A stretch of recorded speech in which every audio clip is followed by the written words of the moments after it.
శ్రీమాత్రే నమః. సౌందర్య లహరిలో ఈరోజు 11వ శ్లోకాన్ని గురించి వివరించుకుందాము. శంకరులు స్థూల రూపం నుంచి సూక్ష్మ రూపానికి, సూక్ష్మ రూపం నుంచి మంత్రస్వరూపానికి, ఇప్పుడు 11వ శ్లోకంలో తల్లి యొక్క యంత్రం శ్రీచక్ర స్వరూపాన్ని గురించి వివరిస్తూ ఉన్నారు. ముందుగా ఈ శ్లోకాన్ని చదువుకుందాము. చతుర్భిః శ్రీకంఠైః శివయుమతిభిః పంచభిరపి ప్రభిన్నాభిః శంభోః నవభిరపి మూల ప్రకృతిభిః చతుశ్చత్వారింశత్ వసుదళకళాశ్రత్రివలయ త్రిరేఖాభిः సార్ధం తవ శరణకోణాః పరిణతాః. శ్రీచక్ర వివరణ అంతా కూడా ఈ శ్లోకంలో వివరించబడింది శంకరుల చేత. శ్రీచక్రంలో కోణాలు 4 ఏమో శివకోణాలు, తద్భిన్నమైనటువంటి 5 శక్తి కోణాలు, 9 మూల ప్రకృతులతోనూ, అష్టదళ పద్మము, షోడశదళ పద్మము, మేఖలా త్రయము, భూపుర త్రయములతో ఉండేటువంటి నీ చక్రము, నీ శ్రీచక్రము 44 కోణాలతో అలరాడుతున్నది తల్లి అని చెప్పి ఈ శ్లోకానికి అర్థం. ఇందులో ఆచార్యుల వారు శ్రీచక్ర సంబంధమైనటువంటి విషయ వివరణ అంతా కూడా ఇస్తూ ఉన్నారు. శ్రీచక్రానికే శ్రీ యంత్రము అని చెప్పి కూడా పేరు ఉన్నది. మన సనాతన ధర్మంలో ప్రతి దేవతకి కూడా ఒక్కొక్క యంత్రం ఉంటుందండి.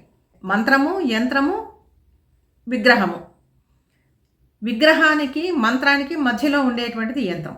అయితే శివ పూజ చేసేటప్పుడు కానీ, శివాలయాల్లో కానీ, విష్ణాలయాల్లో కానీ ఆ యంత్రం అనేటువంటిది మనకు బయటికి కనపడదు. అది విగ్రహం కింద ప్రతిష్టాపన చేసి ఉంటుంది యంత్రం. కానీ అమ్మవారి ఆలయాల్లో మాత్రం ఆ తల్లికి సంబంధించినటువంటి ఆ యంత్రము బయట కనపడుతూ ఉంటుంది కొన్ని ప్రసిద్ధమైనటువంటి దేవాలయాల్లో.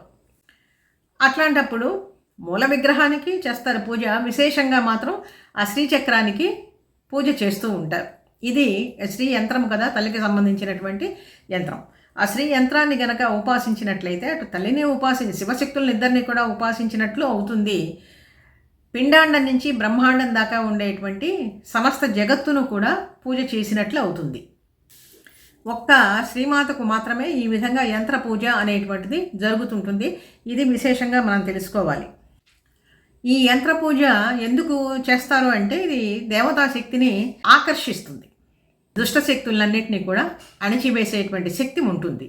దైవీ శక్తినేమో ఆకర్షిస్తుంది, దుష్ట శక్తుల్ని తరిమి కొడుతూ ఉంటుంది. శ్రీచక్రం యొక్క బొమ్మ కానీ పటం కానీ చాలామంది చూసే ఉంటారు. అయితే అవేవో అన్ని త్రికోణాలు ఒక మంచి జామెట్రికల్ ఆర్డర్లో అమర్చబడినటువంటి బొమ్మలాగా చెక్కబడి ఉంటుందన్నమాట శ్రీచక్రం అనేటువంటిది. ఈ శ్రీచక్రాన్ని చిత్రించేటప్పుడు మాత్రం చాలా జాగ్రత్తగా వెయ్యాలి. అందులో ఆ రేఖలు, ఆ త్రికోణాలు అనేటువంటివి వాటిలో ఏమాత్రం తేడా వచ్చినా కూడా చాలా విపరీతమైనటువంటి పరిణామాలు లభిస్తూ ఉంటాయి.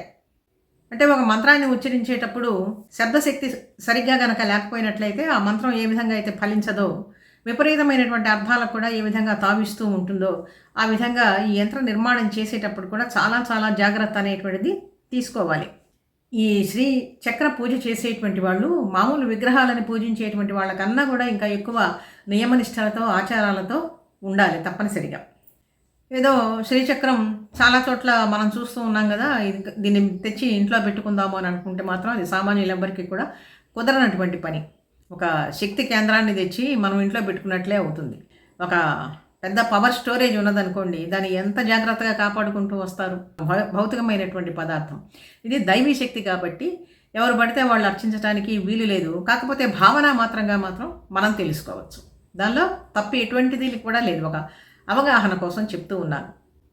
నాకు తెలిసినంత మేర, నేను గ్రహించినంత మేర మాత్రమే ఈ విషయాన్ని చెప్పగలుగుతూ ఉన్నాను. అది కూడా అమ్మ అనుగ్రహంతోనే. ఈ శ్రీచక్రార్చన చేసేటప్పుడు కూడా 2 రకాలైనటువంటి పద్ధతులు ఉంటాయి. ఒకటి సమయాచారము అని చెప్పినని, రెండవది కౌళాచారము అని చెప్పినని. సమయాచార పద్ధతిలోనే చేస్తూ ఉండాలి. సాత్వికమైనటువంటి పద్ధతి, శివశక్తుల ఏకత్వ స్థితిలోనే అర్చన చేయటం అనేటువంటిది పద్ధతి. ఇది దేశకాలాదులకి చాలా ఉపయోగంగా ఉంటుంది. ఎందుకని అంటే ప్రకృతి పురుషులు ఇద్దరూ కలిసే ప్రపంచం అంటూ ఏర్పడుతుంది. ఇంట్లో తల్లిదండ్రులు కలిస్తేనే కదా ఒక కుటుంబం అంటూ ఏర్పడేది. తల్లిదండ్రి ఇద్దరు సమానంగా వాళ్ళ వాళ్ళ పాత్రని నిర్వహిస్తూ ఉంటేనే ఆ కుటుంబం సవ్యంగా సాగుతుంది. అందుకని ఈ సృష్టి అనేటువంటి దానిలో కూడా సృష్టి పెద్ద మహా సంసారం, విశ్వ సంసారం ఇది. అందుకని ఇక్కడ ప్రకృతి శక్తి, పురుష శక్తి, శివశక్తుల ఏకత్వం అనేటువంటిది ఉంటేనే ఈ ప్రపంచం, విశ్వం అంతా కూడా ఒక ఆర్డర్లీ రిప్రజెంటేషన్ అనేటువంటిది చక్కగా నడుస్తుంది. లేకపోయినట్లయితే అంతా అస్తవ్యస్తం అయిపోతుందన్నమాట. అందుకని ఇక్కడ శివశక్తుల ఏకత్వం అనేటువంటిది మాటికి ఇక్కడ శంకరులు చెప్తూ ఉన్నారు మనకి. ఈ విధంగా ఈ శ్లోకంలో అమ్మవారికి చక్రపూజ ఎందుకు చేస్తారు అనేటువంటి విషయాన్ని తెలుసుకున్నాము. విశ్వచక్రమే శ్రీచక్రము అని చెప్పి స్థూలంగా గ్రహించాము. తర్వాతి భాగంలో ఈ 11వ శ్లోకానికే విశేషమైనటువంటి అర్థంతో ఇందులో ఉండేటువంటి ఆవరణలెన్ని, ఆ త్రికోణాలు దేనికి సంకేతము, ఆ రేఖలు దేనికి సంకేతము, ఈ చక్ర వివరాలన్నీ కూడా జగన్మాత అనుగ్రహంతో తర్వాతి భాగంలో తెలుసుకుందాము. ఈ 11వ శ్లోకానికి సంబంధించినటువంటి వివరణ. వీడియో నచ్చితే లైక్ చేయండి, షేర్ చేయండి, సబ్స్క్రైబ్ చేయండి. మీ అభిప్రాయాన్ని కామెంట్ రూపంలో తెలియజేయండి.